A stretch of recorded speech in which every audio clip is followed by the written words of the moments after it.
Vamos a compartir la palabra del Señor en esta tarde y vamos a prepararnos para recibir este mensaje. Hemos cantado, hemos adorado al Señor. Ahora es un momento especial donde queremos aprender de la palabra de Dios. Así que cierra tus ojos y pídele al Señor que hable a tu corazón y que podamos disfrutar de este tiempo. Aleluya. Señor, te damos muchísimas gracias en esta tarde por esta oportunidad y este privilegio que nos das de estar aquí reunidos. Gracias, Señor, porque hemos sentido tu presencia desde que esta tarde hemos entrado por esas puertas. Sabemos que tú estás en medio de nosotros. Quiero pedirte que tú bendigas esta palabra y que sea de bendición para todos y cada uno de nosotros, que podamos interiorizar estas verdades y que podamos, Señor, oír tu voz y aprender de ti. Te lo pedimos en esta tarde con todo el corazón, en el nombre de Jesús. Amén y amén. Quiero llevarles a Juan, capítulo 8. Después iremos un poquito más adelante. Concretamente quiero leerles el versículo 32. Los niños sí pueden pasar a sus clases, por favor, a las clases de la escuela dominical. Muy bien. Las maestras de escuela dominical me pidieron que ya comencemos a preparar más salones para los niños, porque gracias al Señor tenemos un problema para meter a más niños.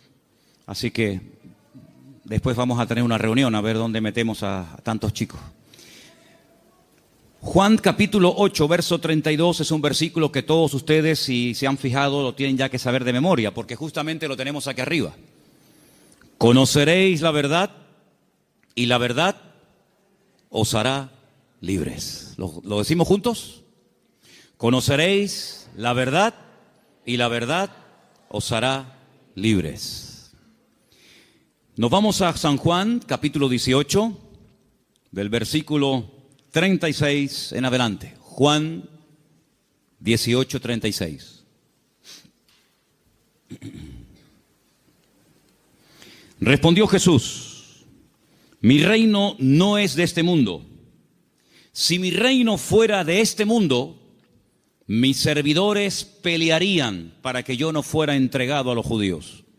Pero mi reino no es de este mundo. Le dijo entonces Pilato: ¿luego tú eres rey?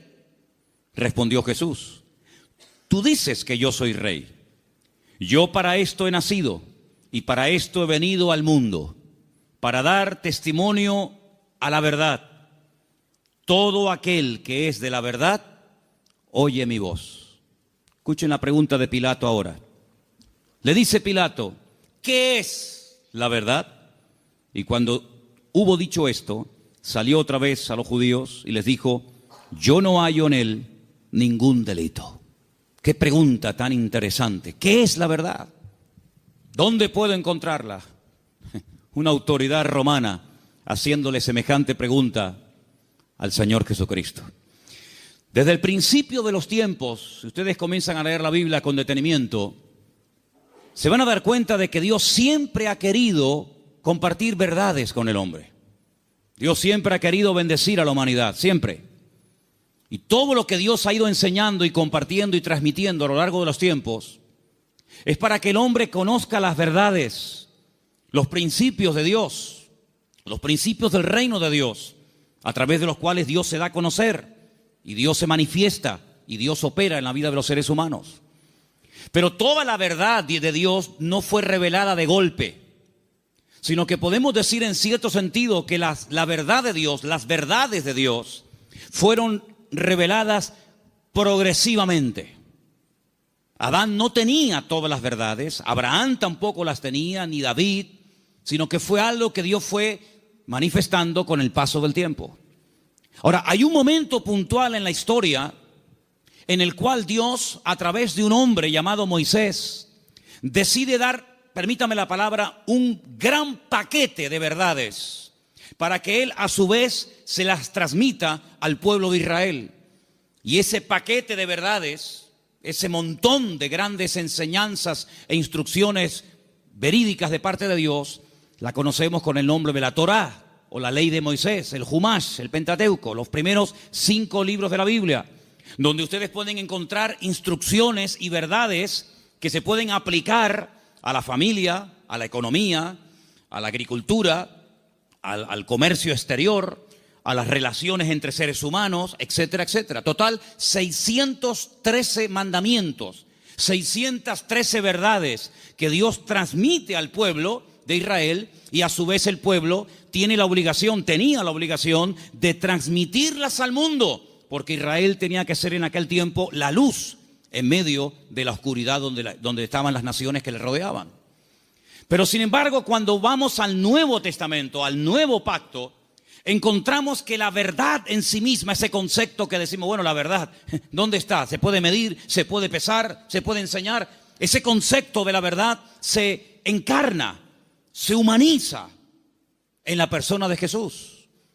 Él llega a decir un día en una conversación muy interesante que mantiene con sus discípulos, si la quieren conocer, está en Juan capítulo 14, donde él observa a sus discípulos después de haberles anunciado que se va a marchar, que tiene que volver a la presencia del Padre. Pues él dice que los nota tristes y les dice, miren, no se turben, no se preocupen, no se turbe vuestro corazón. Si creen en Dios, crean también en mí. En la casa de mi Padre muchas moradas hay. Si así no fuera, yo os lo hubiera dicho. Yo simplemente lo que voy a hacer es, voy a ir a preparar un lugar para que donde yo estoy, vosotros también estéis conmigo. Y ustedes saben a dónde voy, sabéis el camino. Y en ese momento le interrumpe un discípulo, Tomás, y le dice, Señor, no sabemos a dónde te vas. No tenemos ni idea de lo que nos estás diciendo. ¿Que te vas a dónde? Si no sabemos a dónde vas, ¿cómo vamos a saber el camino?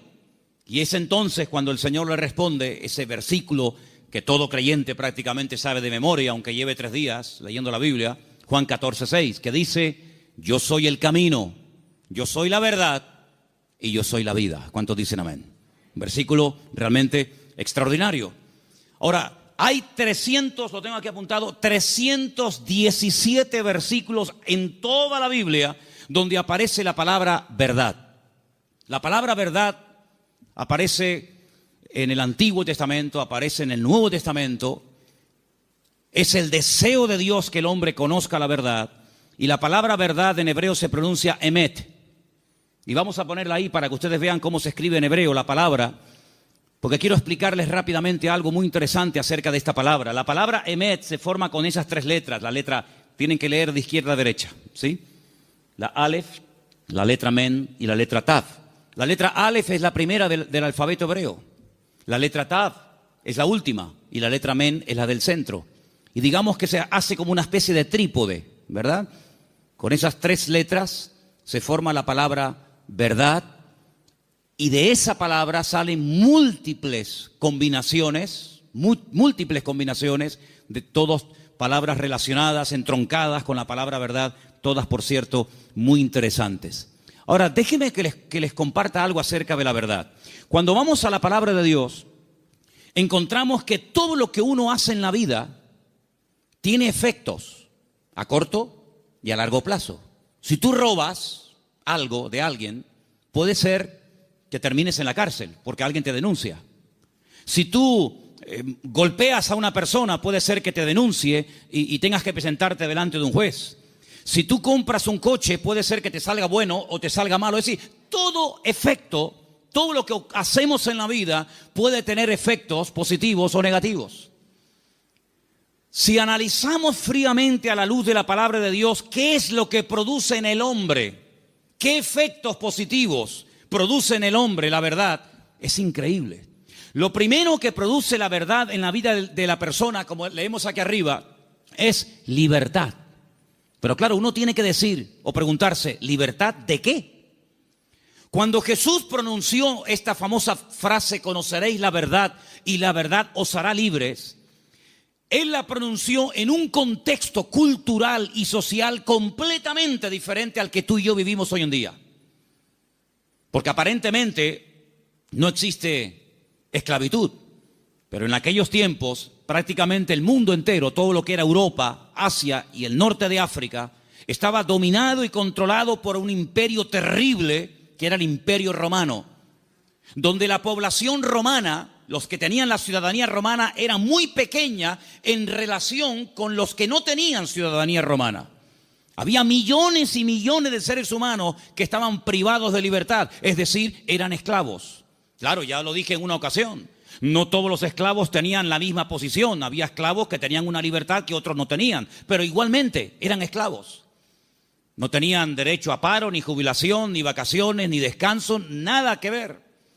Y cuando el Señor, en ese contexto de opresión, en ese contexto de abuso, en ese contexto donde no hay derechos, donde no hay beneficios de ningún tipo, pronuncia la palabra libertad, tuvo que causar un impacto tremendo, porque era el sueño de todo esclavo, poder algún día llegar a ser libre. La libertad que el Señor ofrece en su palabra no está basada en una libertad temporal, no está basada en una libertad que yo he podido comprar con dinero. ¿Se acuerdan ustedes cuando un día fueron a azotar a Pablo? Él dijo: yo soy ciudadano romano. Los ciudadanos romanos tenían derecho a ser juzgados previamente antes de ser condenados. Así que ándate con ojo qué es lo que vas a hacer, porque yo soy ciudadano romano y tú me quieres dar una paliza con el látigo, sabes que no lo puedes hacer. Dice que tuvieron temor. Y el centurión, la persona que lo iba a castigar, le dice: yo con una gran suma de dinero obtuve la ciudadanía. ¿Y tú de dónde tienes la ciudadanía romana? Dice: yo la tengo desde la cuna, porque él fue ciudadano romano desde su nacimiento. Y es interesante notar cómo en la Biblia hubieron personas que se jugaron la vida y se escaparon de la opresión de sus amos porque querían ser libres. Y tenemos una carta en el Nuevo Testamento, que es la famosa carta de Pablo a Filemón, donde él intercede por la vida de un esclavo llamado Onésimo, cuyo nombre significa útil, pero que fue un inútil durante un tiempo y le robó y le defraudó. Y Pablo intercede delante de su amo para que no lo mate. Y le dice: mira, recuerda que tú me debes algunos favores y estoy convencido que por la madurez que creo que tienes, tú vas a hacer mucho más de lo que te estoy pidiendo. Y si algo te ha robado o si en algo te ha defraudado, ponlo a mi cuenta, dice el apóstol Pablo. Y en cierto sentido es como una metáfora, aunque fue un hecho real, es como una metáfora de lo que ha ocurrido en nuestra vida. Porque la Biblia dice que espiritualmente hablando, todos nosotros durante años de nuestra vida fuimos esclavos de nuestras pasiones y deseos, esclavos de complejos, esclavos de ataduras, esclavos en definitiva del pecado. Creíamos que éramos, y en el fondo éramos unos auténticos esclavos, o vivíamos para una sustancia que nos tenía atrapados y anulada completamente nuestra libertad y nuestro libre albedrío. Hasta que dice la Biblia que a través de la sangre de Jesucristo, que venció al diablo y rompió todas las ataduras en la cruz del Calvario, dice que Él compró nuestra libertad a precio de sangre. Y por eso Pablo, cuando le escribe, por ejemplo, a una iglesia en Galacia, le dice: hermanos, ahora que sois libres, sed maduros y no utilicéis la libertad como ocasión para la carne. Es decir, no paséis de la libertad al libertinaje, sino que la libertad que Dios os ha dado es para poder escoger y para poder discernir y para poder saber lo que os conviene y lo que no os conviene. La libertad viene a raíz de conocer la verdad. No hay libertad si uno no conoce la verdad. No hay peor tragedia en la vida que creer en una mentira creyendo que es una verdad. ¿Cuántas personas se inmolan cada día en el mundo y son capaces de explotarse y morir matando a otros seres humanos porque creen en la gran mentira de que si hacen eso inmediatamente llegarán al paraíso donde lo están esperando no sé cuántas mujeres vírgenes? Son personas sinceramente equivocadas. No son falsos, no son hipócritas, son personas que son capaces de dar la vida, pero por una gran mentira, creyendo que es la gran verdad de todos los tiempos. ¿Cuántas personas se han equivocado de camino, espiritualmente hablando? Como dice el proverbio, hay caminos que al hombre le parecen derechos, pero son caminos de muerte. En otras palabras, no hay libertad hasta que verdaderamente tú conozcas la verdad. Y cuando conoces la verdad, tienes paz, tienes seguridad, no tienes temor de nada ni de nadie, porque la verdad te hace libre, la verdad te hace dormir tranquilo, la verdad te quita todo temor al hombre, todo temor al día de mañana, todo temor a lo que te hagan o te digan. Porque la libertad gloriosa de los hijos de Dios está basada, está fundamentada en un hecho, y es en la verdad de la palabra de Dios. ¿Cuántos dicen amén? Vamos a leer un salmo. Salmo 86, versículo 11. Escuchémoslo. Enséñame, oh Señor, tu camino, caminaré yo en tu verdad. Afirma mi corazón para que tema tu nombre. El salmista le pide al Señor: enséñame, muéstrame el camino, para que yo pueda andar en ese camino, que dicho sea de paso, es un camino basado en la verdad. Hermanos, hay creyentes que han sido víctimas de falsas doctrinas. Hay creyentes que han estado tal vez en otras partes, en otras congregaciones, donde no han conocido totalmente la verdad y los efectos de la verdad en su vida. Una vez visitando un grupo de iglesias en la península, cuando terminé de predicar, el pastor que me había invitado me pidió si por favor podía decirle a los hermanos de la iglesia, los que quisieran, que pasaran adelante para que orara por ellos. Yo le dije: bueno, si usted quiere que yo haga eso, está bien, que pasen adelante los que quieran, que en esta noche oremos por ellos. Cuando me acercaba a la gente que había pasado al frente, yo les preguntaba en baja voz al oído: ¿hay algún motivo, hay alguna cosa por la cual quiere que yo ore por usted?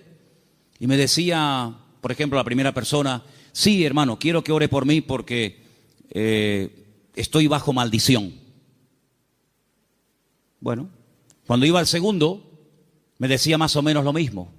Cuando llegué al tercero y me dijo más o menos lo mismo, digo: un momento. Me volví a subir al púlpito y volví a predicar otra vez. Digo: ustedes son víctimas, ustedes han sido víctimas de una mala enseñanza. Ustedes no están viviendo como creyentes. La Biblia dice: si alguno dice que cree en Él, debe andar, debe comportarse, debe vivir como Él anduvo. En otras palabras, ustedes tienen el nombre de creyentes, de hijos de Dios, pero están viviendo como esclavos. Y el Señor Jesucristo vino a este mundo para deshacer las obras del diablo. Y ustedes no entienden que el Señor Jesucristo, cuando fue clavado en la cruz, cargó, según dice la palabra de Dios, todas y cada una de las posibles maldiciones, y Él se hizo maldición para que nosotros heredásemos bendición. Por lo tanto, ustedes están agarrándose a conceptos distorsionados y equivocados, y esa ignorancia es la que está haciendo que ustedes no vivan bien, no coman bien y no disfruten de la vida gloriosa de un hijo de Dios. Y cuando ellos recibieron esta enseñanza en esa noche y en otros días, ellos comenzaron a darse cuenta de que habían estado atrapados y habían estado esclavizados de mentiras que no sé quién se las enseñó, pero que ellos la abrazaron y la creyeron, interiorizaron esas mentiras, y si la verdad nos hace libres, la mentira nos hace esclavos. Por eso es muy importante, como decía el salmista: Señor, enséñame tu camino, enséñame las verdades de tu palabra para que yo pueda caminar por ellas. Leía en el día de hoy un libro que a mí sinceramente me apasiona, es uno de mis libros favoritos de lo que llamamos el Antiguo Testamento, el libro de Daniel. Hay un momento en el que Daniel ora al Señor pidiendo perdón por los pecados de la nación, sabiendo que el tiempo de la liberación del cautiverio en Babilonia se ha cumplido. Y hay un momento en el que él ora y dice las siguientes palabras. Escúchenlas, por favor, del libro de Daniel. Después les digo dónde estamos leyendo.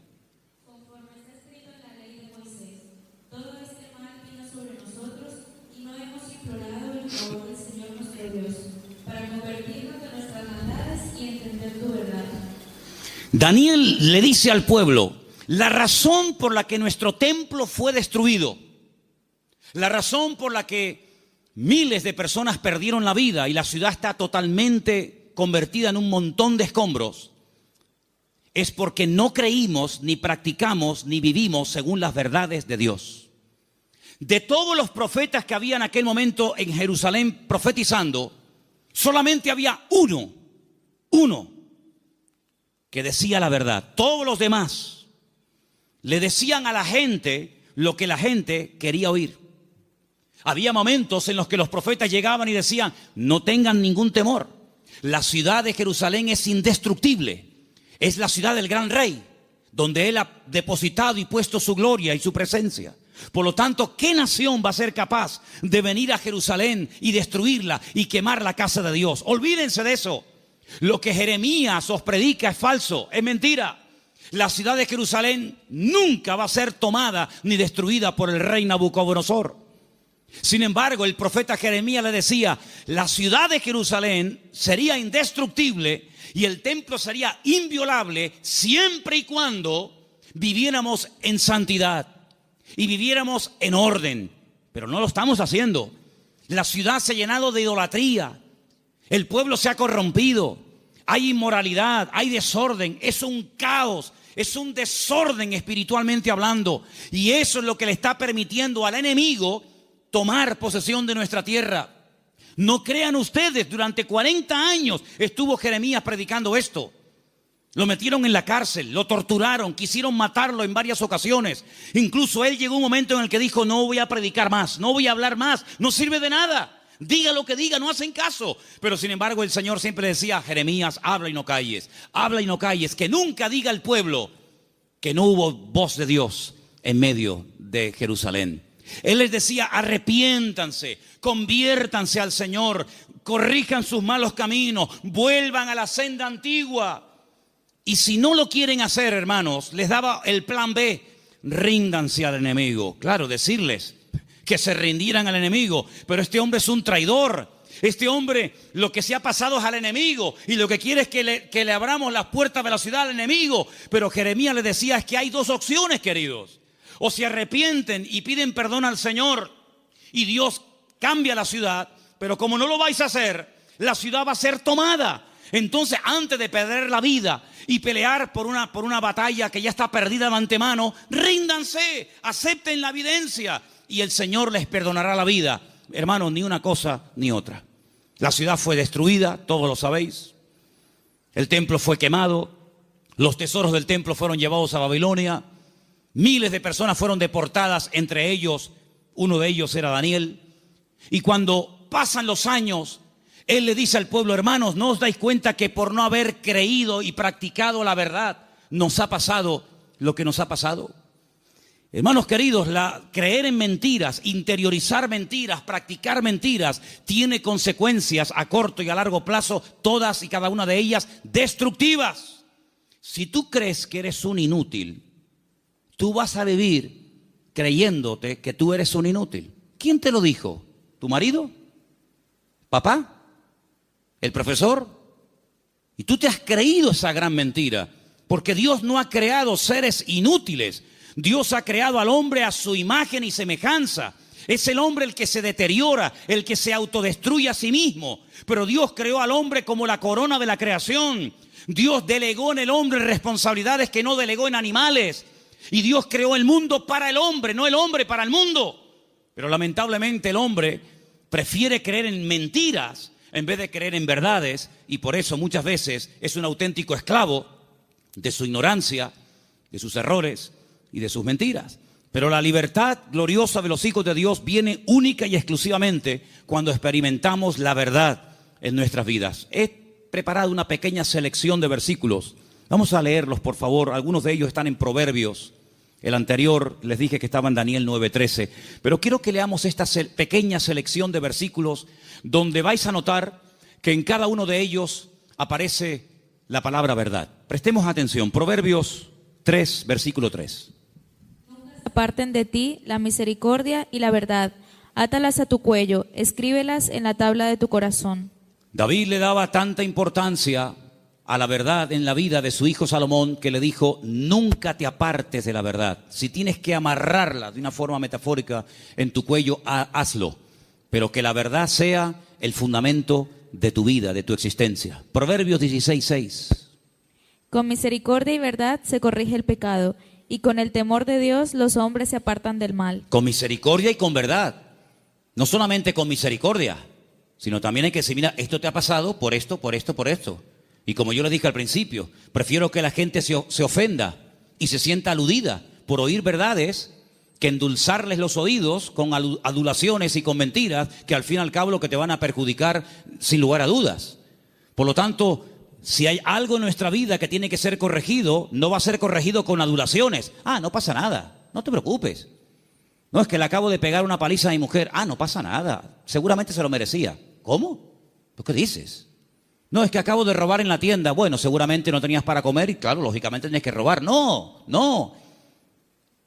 Las iglesias, por lo menos esta, no se abrió en su día para decirle a la gente lo que en el fondo le gustaría oír. Esta iglesia se abrió y se mantendrá abierta hasta que Dios quiera para predicar verdades, aunque duelan, aunque sean contrarias a lo que dice el mundo. Pero la verdad te hará libre y lo que queremos es que la gente que venga aquí sean libres de sus ataduras, de sus complejos y de cualquier otra historia que les esté haciendo daño. Por lo tanto, la verdad es la que va a corregir nuestra vida. Ahora, si tú buscas la verdad, dijo Séneca, corres el riesgo de encontrarla. Si buscas la verdad, puede ser que la encuentres y tendrás que hacer un ajuste entre tu creencia, entre tu doctrina, tu opinión personal y la verdad revelada de Dios. ¿Estás dispuesto a adaptarte a la verdad de Dios? Sigamos. Proverbios 28:20. El hombre de verdad tendrá muchas bendiciones, mas el que se apresura a enriquecerse no será sin culpa. Ese versículo es buenísimo. ¿Lo oíste? El hombre de verdad tendrá muchas, ¿qué? Bendiciones. ¿Quieres ser un hombre bendecido? ¿Cuántos quieren ser un hombre bendecido? Pues tienes que creer, interiorizar y practicar muchas verdades. Y cada una de ellas traerá una bendición para tu vida, sin lugar a dudas. Nos vamos a la carta de Pablo a los Gálatas, capítulo 2, verso 14. Y dice así. Pero cuando vi que no andaban rectamente conforme a la verdad del Evangelio, dije a Pedro, delante de todos, si tú, siendo judío, vives como los gentiles y no como judío, ¿por qué obligas a los gentiles a judaizar? Pedro pasó un tiempo con el apóstol Pablo y se comportaba de una forma, y cuando vinieron judíos desde Jerusalén, se comportaba de otra. Y Pablo observó que delante de unas personas se comportaba de una manera, y cuando esas personas no estaban, se comportaba de otra. Y Pablo dijo, no estás actuando conforme a la verdad. El creyente es igual dentro de la iglesia que fuera. Es igual en lo privado que en lo público. Por la mañana o por la noche, da igual. No es que es un disfraz que me pongo para venir aquí y pongo cara de santurrón y de bueno y luego en la calle soy un demonio en mi casa. No. Pablo dijo, no andáis rectamente conforme a la verdad. Y lo corrigió. Porque acabamos de leer que el pecado, lo deficiente, lo incorrecto, ¿cómo se corrige? Con misericordia, pero también con verdad. Seguimos en Gálatas, capítulo 3, verso 1. Y dice, Oh Gálatas insensatos, ¿quién os fascinó para no obedecer a la verdad? A vosotros ante cuyos ojos Jesucristo fue ya presentado claramente entre vosotros como crucificado. Hay un momento en el que entran en la congregación personas que comienzan a enseñar cosas diferentes a las que aprendieron a través del apóstol Pablo, fundador de la iglesia. Le llega la noticia al apóstol Pablo y les escribe una carta y les dice, pero ¿por qué no estáis obedeciendo a la verdad? Luego, la verdad no es simplemente para decir estoy de acuerdo con ella, sino es para obedecerla. Es decir, por eso dije antes, no me diga amén y después hace otra cosa. Porque el daño se lo va a hacer usted. A mí no me va a producir ningún daño. El que usted diga a una cosa que yo predico amén y que luego no la practique, a mí no me va a perjudicar lo más mínimo. Pero cuando usted le manda al cerebro una orden, cuando el cerebro con su boca oye una cosa, usted con su boca dice una cosa, pero luego hace otra, está demostrado científicamente, créame esto, hermano. Cuando usted con sus palabras dice una cosa, pero hace otra, usted está enfermando su mente. ¿Qué le parece? Últimamente se han hecho experimentos en este sentido y se han preguntado muchos médicos y muchos doctores y muchos científicos, ¿cómo es posible que haya gente que aparentemente le tiene que ir bien en la vida, que tienen buenos trabajos, buenos coches, buena ropa, buena casa, etcétera, etcétera, y están como perturbados, están como algo, hay un conflicto en su mente? Y llegaron a la conclusión de que cuando una persona con la boca dice una cosa, pero luego hace otra, está envenenando su cerebro. Así que mejor es estar con la boca cerrada que decir estoy de acuerdo, amén, voy a hacer esto, y luego estás haciendo todo lo contrario, te estás perjudicando. Así es que el apóstol Pablo dice, ¿por qué no estáis obedeciendo a la verdad? Porque la verdad no es para que digáis, ay, qué bonita. La verdad es para obedecerla. Y cuando se interioriza y se obedece a la verdad, automáticamente trae el fruto de paz, de seguridad, de libertad, etcétera, etcétera. Vamos a 2 de Timoteo 2:15. Otro texto, por cierto, muy interesante, que dice así. Procura con diligencia presentarte a Dios aprobado, como obrero que no tiene de qué avergonzarse, que usa bien la palabra de verdad. Que usa bien. Hay gente que conoce la palabra, pero la tergiversan, la manipulan, quitan parte del versículo o añaden cosas que no dice la Escritura. Y te dice, oye, ¿cómo saben esta gente la palabra? ¿Cómo la conocen? No, la manipulan. Y uno de los peores pecados que podemos hacer es amañar, manipular la Escritura para enseñar medias verdades. Yo dije en una ocasión, y lo vuelvo a repetir hoy, que cuando en la vida de un creyente viene una enseñanza, un mensaje que está basado en mentiras, automáticamente la persona, por la experiencia, por el discernimiento espiritual o por el conocimiento, aunque sea mínimo, de la Escritura, automáticamente lo descarta, porque dice, eso no es verdad, eso es mentira. Si una persona viene y te da un mensaje basado puramente en la verdad, todo es verdad desde el principio hasta el final, no hay ningún problema, no hay que cuestionar nada porque reconoces que es la verdad. El problema está cuando se mezclan verdades con mentiras. Y hay que tener mucho discernimiento espiritual, mucha experiencia y mucho conocimiento de la palabra para saber dónde cortar, dónde separar la verdad de la mentira. Hermanos, el Señor Jesucristo dijo una vez a los discípulos y por lo tanto a todos y a cada uno de nosotros en el día de hoy: os conviene que yo me vaya, porque si yo no me fuese, el Consolador no vendría. Pero si yo me voy, yo le rogaré a mi Padre para que os envíe el Consolador para que esté con vosotros para siempre. Es decir, que lo que ustedes pueden entender que es una desgracia y una tragedia, va a ser un beneficio para vosotros. Porque si yo no me voy, ninguno de vosotros podría tener el espíritu que yo he tenido durante estos años de mi vida. Pero yo lo enviaré, yo le rogaré al Padre para que os envíe al Consolador y esté con vosotros para siempre. Y dice, Él tomará de lo mío y Él os lo hará saber. Número 2, Él os recordará todas las cosas que yo os he enseñado. Número 3, Él convencerá al mundo de pecado, de justicia y de juicio. Y dice algo muy interesante y lo he dejado para el final. Y Él os guiará a toda la verdad. ¿Cuántos dicen amén? La verdad no es una lotería que unos la descubrieron y otros tantos nunca supieron cuál era. La verdad tiene nombre y se humanó y se encarnó en la figura de nuestro Señor Jesucristo. Por eso Él declaró categóricamente: yo soy el camino, la verdad y la vida. Pero el versículo no termina ahí. El versículo añade la siguiente frase: y nadie va a ir al Padre sino solamente a través de mí. ¿Cuántos dicen amén? Jesús no es una verdad. Bueno, hubieron muchas verdades y Jesús vino a enseñar otra gran verdad. No, Jesús es la verdad, con mayúscula y subrayado. No hay 1000 verdades y cada uno escoge la suya. No, Señor.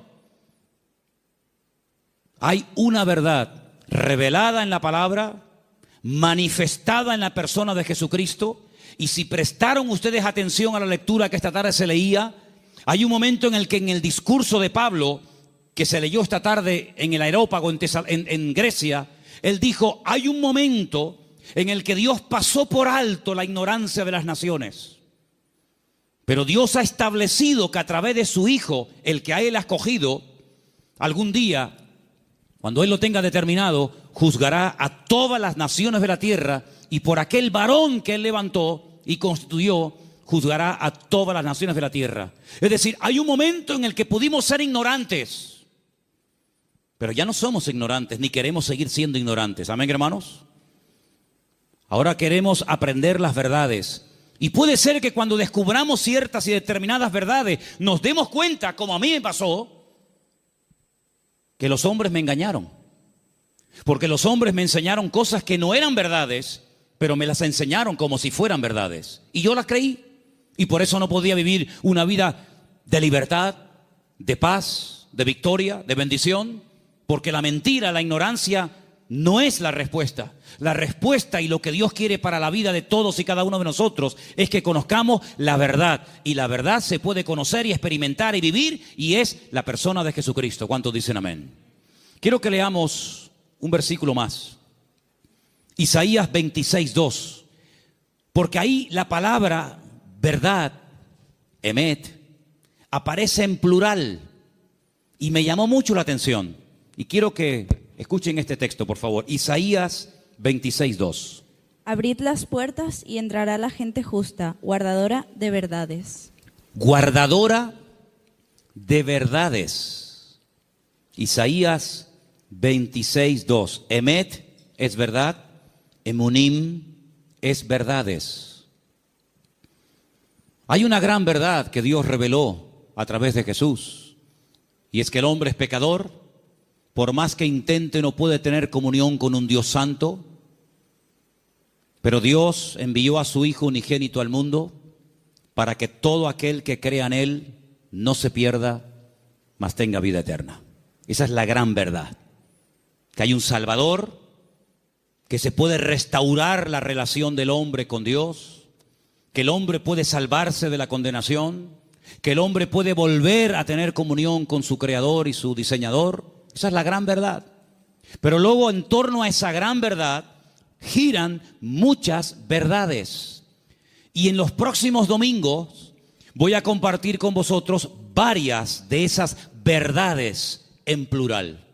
Hoy quiero terminar este mensaje acerca de la verdad con 3 verdades. La primera, la que hemos mencionado recién, Juan 14:6. Yo soy el camino, la verdad y la vida. Nadie viene al Padre sino solamente a través de mí. Eso quiere decir que la ignorancia nos salva, que la religión no es lo que Dios ha provisto para la raza humana para que pueda volver a conectarse con Dios, sino que hay un camino y hay la verdad revelada y hay una vida que se manifiesta a través del Señor Jesucristo. Eso es una gran verdad. La segunda verdad que quiero compartir con vosotros, podría darte más de 150 versículos, pero solamente para los que toman nota les doy Mateo 23:19, donde dice que Él volverá otra vez a este mundo. ¿Cuántos dicen amén? Algunos dirán, ¿Jesucristo volverá otra vez aquí? ¿Sí? ¿No lo sabías? No, yo tenía pensado que Jesucristo ya nació y murió y bueno, dicen que resucitó y ascendió a la gloria, a la diestra de Dios Padre, pero no había oído que volverá. Bueno, pues si no lo has oído no es problema mío. Pero la Biblia dice en más de 150 ocasiones que Él volverá. Y en esta ocasión no pasará desapercibida su venida, como pasó en la primera venida, que había nacido en un pequeño pueblo de Judea, en el sur de Israel, llamado Betlehem, la casa del pan o Belén. Y en ese pueblo hay una montaña que se puede visitar hoy en día, donde había uno, porque tenía muchos, uno de los muchos palacios del rey Herodes, y el rey Herodes ni siquiera se había dado cuenta de que esa noche había nacido el Mesías al lado de su casa. Y de repente vienen unos señores de lejanas tierras haciendo una pregunta muy interesante. ¿Dónde está el rey de los judíos? Porque su estrella hemos visto en el oriente y venimos a adorarle. Y le están hablando a un rey, pero que realmente es un títere. No es el verdadero rey, no es de la línea genealógica de la casa de David, de la tribu de Judá. Es un rey que han puesto los romanos. Es un muñeco de quita y pon. Y por eso ellos se atreven a preguntarle al rey, entre comillas, de los judíos, ¿dónde está el rey de los judíos? Porque venimos a adorarle. Y ustedes ven que esos hombres, me da igual si eran 3, 20 o 40, no se postraron ante Herodes y lo adoraron y le abrieron sus tesoros, porque ellos sabían que ese no era. Y Herodes no lo sabía. Y tiene que mandar a llamar a los escribas y fariseos, los que estudiaban la escritura y hacían las copias de la escritura, para preguntarle, oye, ¿qué dice la Biblia acerca del Mesías? ¿Dónde tiene que nacer? Ya en aquel tiempo ya se había escrito dónde había que nacer. Si se lo hubieran preguntado no sé, por ejemplo, a Abraham o a cualquier otro personaje, no te hubiera dado respuesta. Pero en aquel momento ya estaba escrito en el libro del profeta Miqueas. que Jesús, que el Mesías, Yeshua, tenía que nacer en Belén de Judea. Eso es una gran verdad. Pero una gran verdad también es que Él mismo dijo, me voy, pero volveré otra vez. Y la Biblia dice que tenemos que estar velando y orando porque no sabemos ni el día ni la hora, pero que volverá, volverá.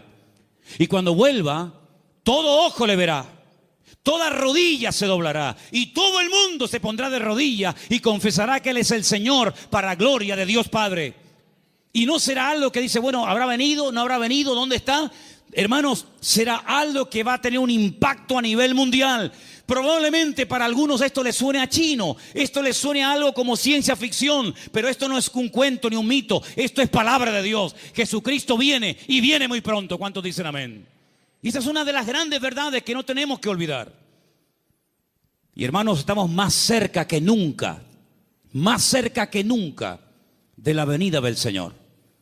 Y hay cientos de señales y cientos de información, de datos que nos indican cuánto tiempo falta para venir. Y uno que se menciona muy poco, prácticamente nadie lo menciona, pero yo quiero mencionarlo esta tarde, es que dice el Señor que antes de que Él venga, vendría un tiempo de prueba a todas las naciones de la tierra. Pero también dice la promesa, pero si ustedes guardan mi palabra y no niegan mi nombre, yo les guardaré de la hora de prueba que ha de venir sobre todos los habitantes de la tierra.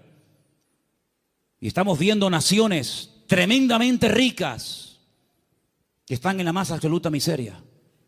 Y estamos viendo naciones que dicen, ¿cómo es posible que esto pueda ocurrir en tal lugar y en este momento? Hermanos, la hora de la prueba ha venido y ha comenzado. No habrá ni una sola nación de la tierra que no vaya a ser sacudida antes del retorno de nuestro Señor Jesucristo. Algunos miran a Estados Unidos como si fuera el paraíso terrenal. Antes de ayer me llamó un hermano de Estados Unidos, el hermano Adán. ¿Está ahora ahí? ¿Nos está viendo Adán? Ahora no. El hermano Adán es un hermano del Salvador que vive en California.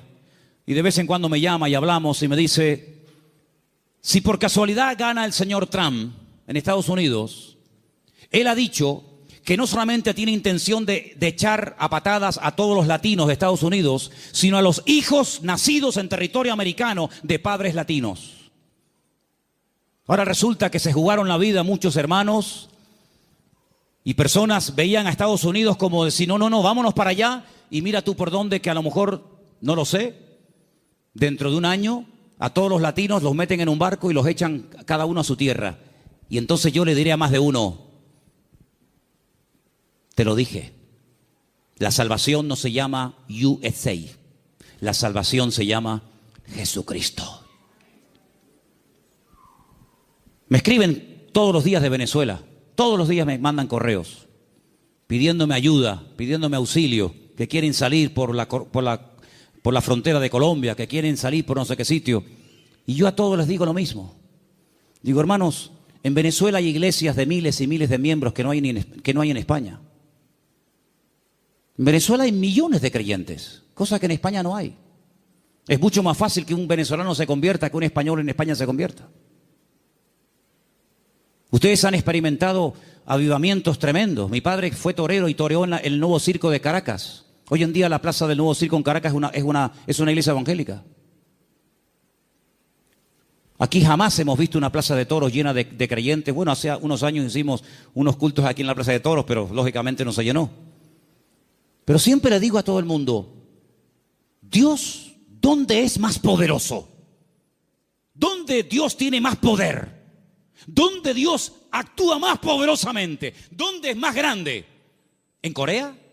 ¿Dónde está la iglesia más grande del mundo? Más de 1,5 millones de habitantes, de miembros. ¿En Estados Unidos? ¿En Europa? ¿En Brasil? ¿Dónde Dios es más grande? En todas partes, hermano. ¿Sí o no? En todas partes nuestro Dios es grande. La Biblia dice, entra en tu aposento y tu Padre que te ve en lo secreto te recompensará en público. Eso lo dice la Biblia. Y se lo dice al español, al latino, al americano, al japonés, al chino y a todo el mundo. No nos podemos mover de un lugar a otro a menos que Dios nos diga, muévase.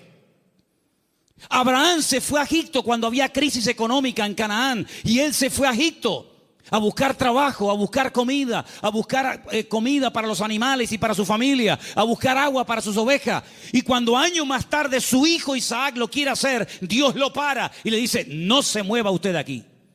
Pero Señor, no hay agua para mis ovejas, se me van a morir todas. No hay comida, no hay nada. ¿Dónde vivía Isaac en aquel momento, hermanos? En Beer-sheba, en la ciudad del Negev, en el sur de Israel. Un calor terrible, arena y nada más que arena. En Egipto siempre había agua, siempre había posibilidades, siempre había comida, siempre había de todo.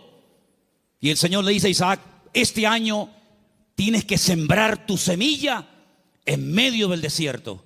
Yo no sé si hay aquí algún agricultor, alguien que entienda de campo, pero si usted siembra semillas en el desierto, me da la impresión de que no va a cosechar una buena cosecha. No sé, me da la impresión de que no. Pues dice la Biblia que al año siguiente, cuando llegó el tiempo de la cosecha, Isaac cosechó a 100 por 1.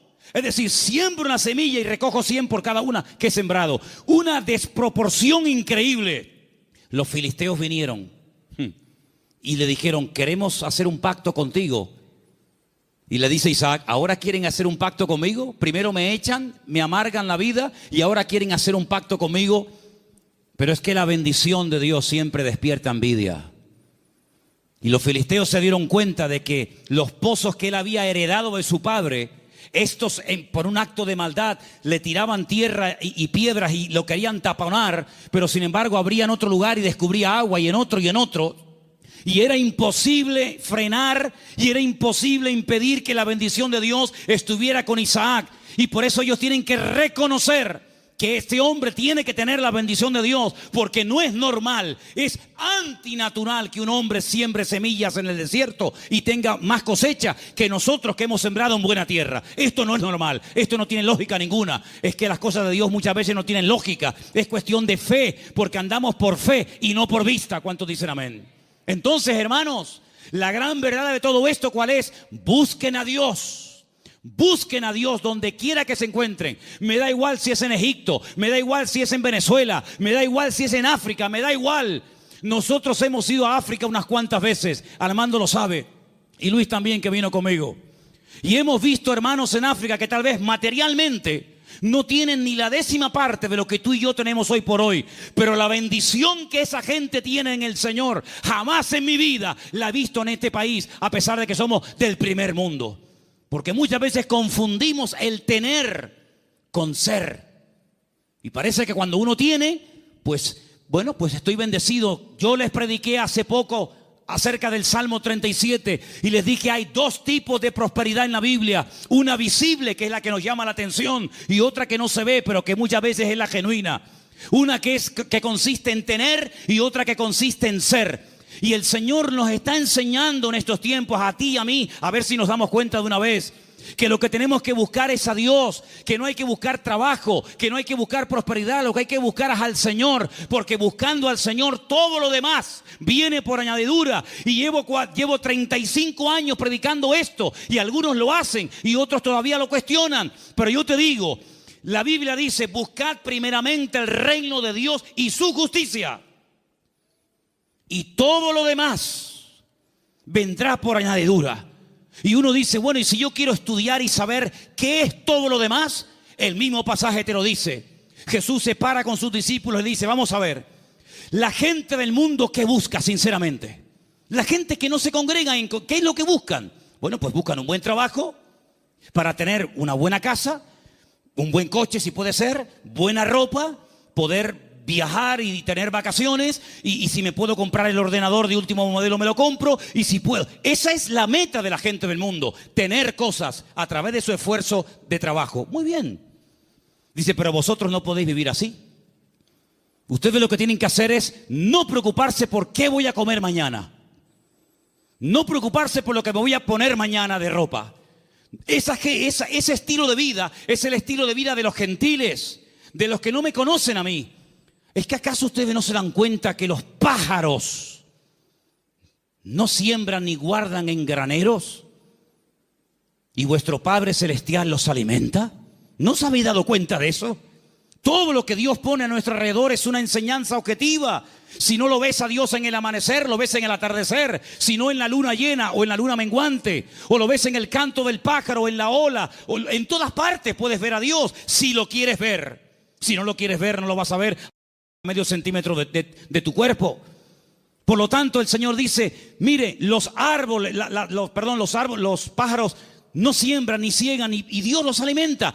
¿Cuánto más a vosotros, hombres de poca fe? ¿Qué reprimenda les está echando el Señor? ¿Qué te crees, que por trabajar más vas a ganar más? Tú vas a ganar lo que Dios quiere que ganes. Ni un centavo más, ni un centavo menos. Ya es tiempo de dejarle a Dios que organice nuestro tiempo, que organice nuestro presente, que organice nuestro futuro. Es tiempo de que te comportes como un cristiano. Y un cristiano depende del Señor absolutamente para todo. Desde el aire que respira, desde el agua que toma, de la comida que come, absolutamente para todo. Para que Dios sea glorificado en cada una de las cosas. Esa es la vida que Cristo nos enseña. Y por eso muchas veces me han preguntado, Manolo, ¿por qué en la Biblia se veía tantos milagros con los cristianos? Y hoy en día apenas se ven milagros. Digo, claro, es lógico, hermano. ¿Cómo eran los cristianos del siglo I? Abnegados. Lo primero era la obra de Dios. Dice el libro de los Hechos. Yo no lo he escrito, por eso tengo toda la libertad del mundo para decir esto.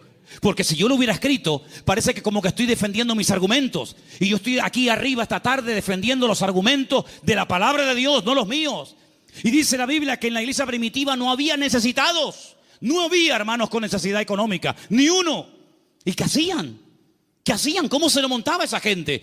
Dice que los que tenían propiedades las vendían. Lo ponían el precio de lo vendido a los pies de los apóstoles.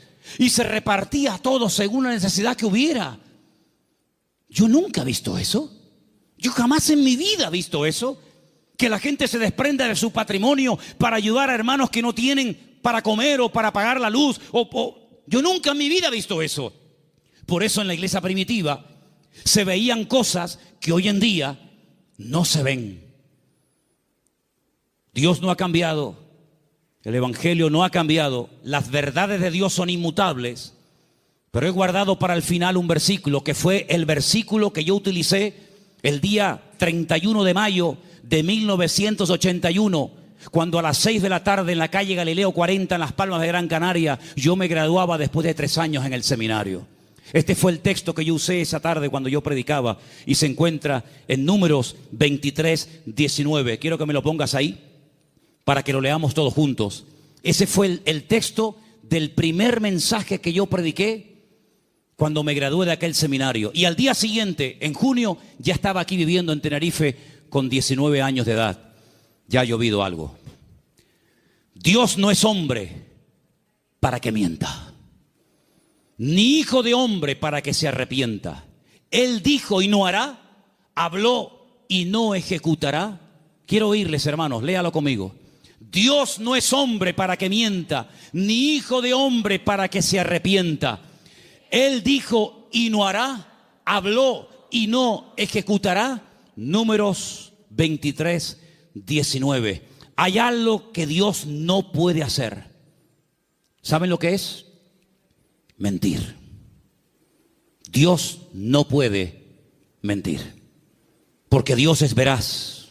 No puede decir mentiras. ¿Tú dices mentiras? ¿Has dicho mentiras? Claro que sí, y yo también. Pero Dios no puede mentir. ¿Sabes la seguridad que nos da a nosotros hoy en el siglo XXI? Saber que el Dios que tenemos no miente. Es impresionante. Eso quiere decir que si Él dijo en su palabra que estará conmigo todos los días, estará conmigo todos los días. Eso quiere decir que nada me faltará si yo estoy en la mano del Señor y dependo totalmente del Señor. Eso quiere decir que cuando yo oro, Él me oye. Y si me oye, sabemos que tenemos las peticiones que le hayamos hecho. Eso quiere decir que cada noche cuando me voy a dormir a mi casa, el Señor manda ángeles para que protejan mis sueños y me protejan de todo peligro y de todo mal. Eso quiere decir que si yo me enfermo, Él me sanará, porque el Señor es mi sanador. En otras palabras, más de 8,000 y pico de promesas en la Biblia no son cuentos, no son engaños, no son caramelos que te lo ponen en la boca y cuando lo quieres probar te lo quitan. Eso quiere decir que el que busca halla. Es verdad eso, hermanos.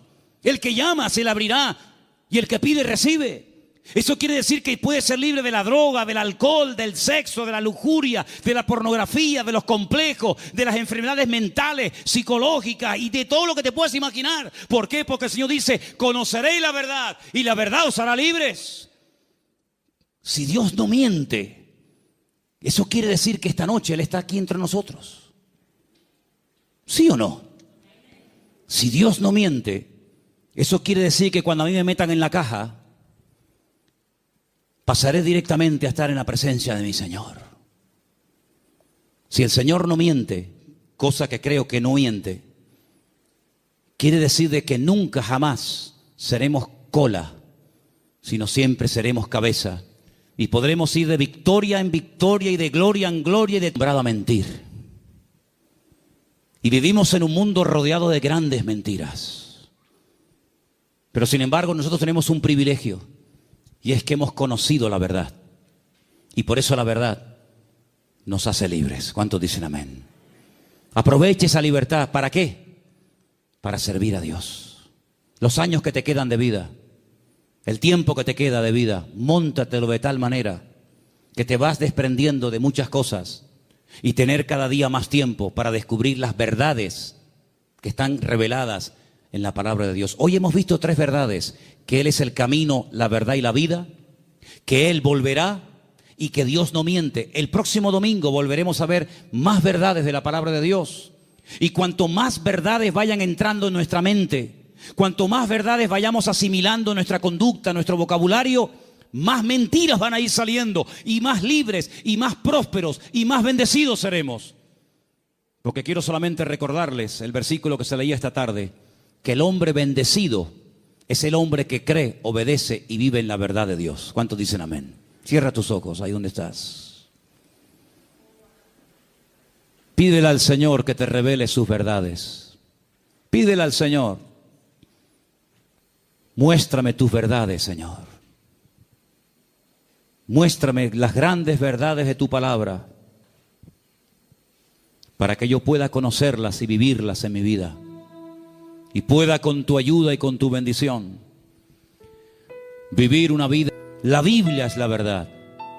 El Evangelio de Jesucristo es el Evangelio de la verdad. Así que si estás buscando la verdad, acepta, recibe a Cristo en tu corazón. Después congrégate donde quieras. Si te gusta aquí, amén. Si quieres ir más allá, donde tú quieras. Solamente te pido que si en esta tarde hay alguien entre nosotros buscando la verdad se llama Jesús. La verdad tiene nombre y es el Señor, el Maestro, el Rey de Reyes y el Señor de los Señores. Él es la verdad. Fuera del Señor no me interesa saber nada. Señor, en esta noche te damos gracias porque la verdad se puede conocer. La verdad se puede experimentar y la libertad viene como resultado de haber conocido la verdad de Cristo Jesús. Señor, yo te pido que en nuestra vida solamente haya verdades. La verdad deshace, la verdad pudre el yugo de la mentira, de la esclavitud, de la ignorancia. Y te pedimos en esta noche, Señor, que tú como Rey de Reyes y Señor de los Señores, me muestres cada día las verdades de tu bendita palabra. Ayúdanos, Señor, a caminar en verdad. Ayúdanos, Señor, a desprendernos de mentiras, de tradiciones, de costumbres, de ideas y de opiniones que no tienen nada que ver con la verdad de Dios. Estamos dispuestos a ser tratados Estamos dispuestos, como decía el salmista, enséñame tu verdad para practicarla y vivirla. Señor, en el nombre de Jesús, aclara los pensamientos confusos, la mente perturbada. Saca a la luz tu palabra para que podamos verdaderamente caminar en la libertad gloriosa de los hijos de Dios. Aleluya. Bendito sea tu nombre, mi Dios. Ahí donde estás sentado, ora al Señor. Ora al Señor para que Él te muestre su verdad. Decía un hombre en una ocasión: cuando me muestran una verdad, yo me alegro, pero me alegro mucho más cuando yo descubro esa verdad.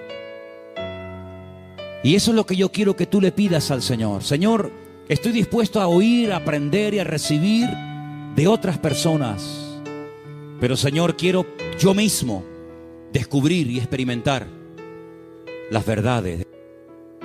Ayúdanos, Señor. Te lo pedimos en esta noche con todo el corazón, verdaderamente, en el nombre de tu amado Hijo Jesús, mi Señor. Muéstranos la verdad cada día.